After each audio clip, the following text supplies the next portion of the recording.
Welcome back everyone, I am Saptaparni from BioLive. Hope all of you are doing very well.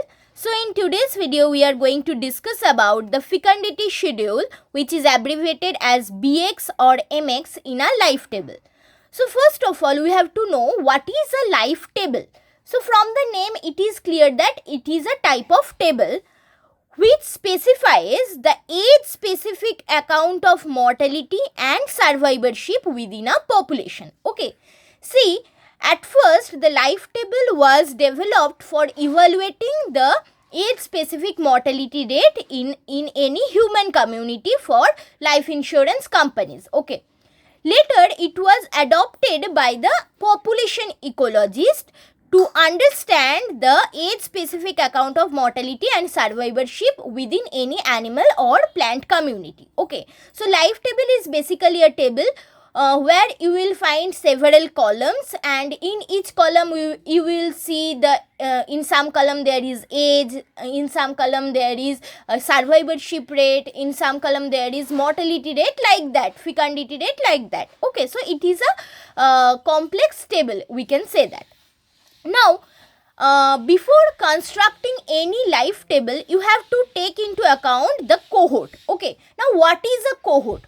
Cohort is a group of individuals who are born in the same period of time. Okay, let's take an example. You are taking the snapshot of life of all the people who are born in West Bengal in 1995. Okay, so you are seeing that from the year 1995 how their life is getting changed. Okay, how many of them are surviving in 1996, then in 1997, then in 2000, like that. Okay, year by year. So cohort is a group of individuals who are born in the same period of time, and based on the cohort we are constructing our life table. Okay, so let's take a look on how a life table looks. This is a very small life table. It is only depicting the age of a cohort. Then the NX is the number of individuals of that original cohort who are surviving at that specific age, and BX or MX is the fecundity schedule. What is this? We will come later. See, here the age 0 means the individuals of that cohort has not yet reached the age of 12 months or age of 1 year. Okay, then like that the age is 1, 2, 3, 4, 5. Okay, here we have constructed the life table of grey squirrels. Okay, see, at the age of 0, that means at the age of birth, there were total 530 grey squirrels. But at the age of 1, that means after 1 year, there are only 159 squirrels. Why? Because some of them have died. Okay. Then at the age of 2, the number has decreased further. It is now 80. Then at the age of 3, there are only 48 of them are now surviving. Then at the age of 4, there are only 21 of them surviving, and at the age of 5, only 5 of them are surviving. But at the age of 6, all the 530 squirrels have now died. That is why there is no NX value for the age of 6. Okay. Now what is BX or MX? It is the fecundity schedule. Okay. Now see one thing, at the age of 0, the fecundity schedule is 0. And at the maximum age, the fecundity schedule is also 0. Why? Because as we know, at the earlier age, any organism at the age of a newborn, the organism is not capable of reproducing. Okay, and also at the old age, the organism cannot reproduce. That is why the fecundity schedule is 0 in both the cases. And what is these 2, 3, 3, 2 numbers? We will see later. Now, what is fecundity schedule? See, fecundity schedule, this is very, very important. This line is very, very important. Mark this. Fecundity schedule is the mean number or average number of female offsprings born to an individual female of a particular age. Okay. Now, see, the fecundity schedule 2 means what? It means that an individual female of age 1, okay, can give birth to only two female offsprings, or average two female offsprings. Okay, got it? So it is the number of female offsprings that can be reproduced by a female member of a community at a specific age. Okay, like that, this fecundity schedule 3 means at the age of 2, any female individual of this cohort, okay, or any female grey squirrel of this cohort can give rise to average 3 number of female offsprings. Okay, now one question you may ask, why only females are considered here? Because see, population increase is a function of reproduction by the females. Okay, that is why we are considering only the number of female offsprings that are produced, because only the female offspring can give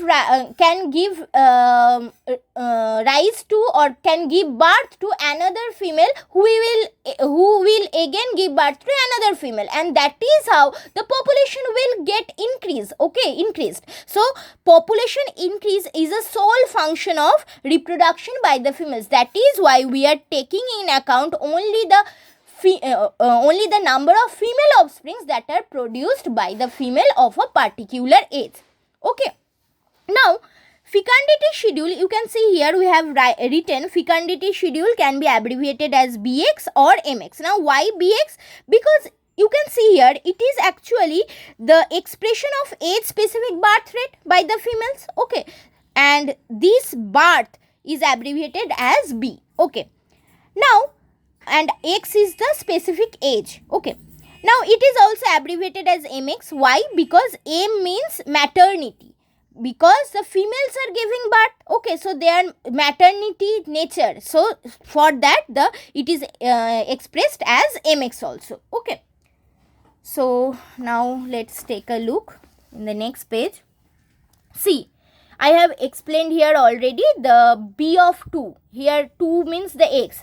Okay, the age equal to 3 means an individual female of age 2 or 2 years will give rise to, or will give birth to an average of 3 female offsprings. Okay, and at the age of 0 the fecundity schedule is 0, because newborn females cannot reproduce, and at the age of 5 the fecundity schedule is also 0, because it is the older age for grey squirrel. So at the older age the female squirrel is reproductively inactive. That is why the fecundity schedule is 0. Okay, now what is gross reproductive rate? Now gross reproductive rate is the summation of fecundity schedule for all the age groups. Okay, now it is the summation of BX. For the earlier life table it is 10. See here it is 10. See here it is, you can clearly see here it is 10. Okay, we have just summed up all these values and now it is 10. Now what is gross fecundity rate?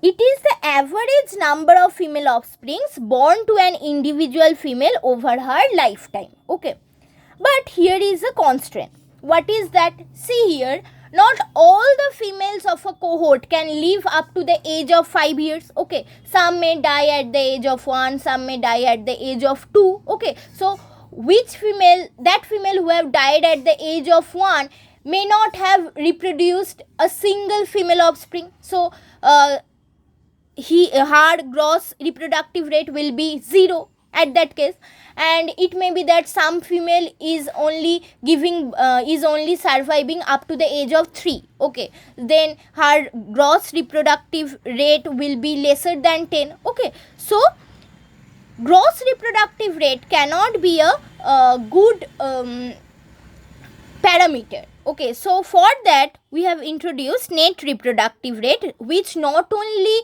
takes into account the fecundity schedule of a female, it also takes into account the survivorship of the female of a cohort. Okay, and both the things are counted here, and we will discuss about this in a next video. Here we are only taking into account the fecundity schedule, okay, or the age specific birth rate of female. Okay. Now, fecundity schedule in nature. See, animal reproduction can be either simulparous type or heteroparous type, and in case of plant reproduction it can be monocarpic or polycarpic type.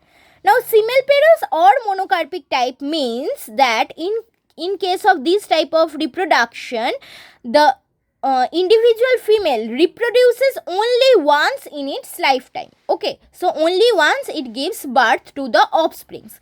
So Bx for these organisms have 0 values for all the ages, okay, except one, and that one phase or that one age is its reproductive age. Okay, single reproductive age. There is only single reproductive age.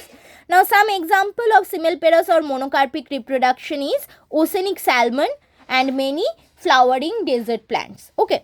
Now, in case of heteroparous or polycarpic reproduction, we can see an individual female can reproduce several times during its lifetime. Okay. So, the Bx has a non-zero value for 2 or more ages. Okay, and here the Bx has a non-zero value for only single age, but here it has a non-zero value for 2 or more ages. Okay, examples are like sea turtle, oak tree, etc.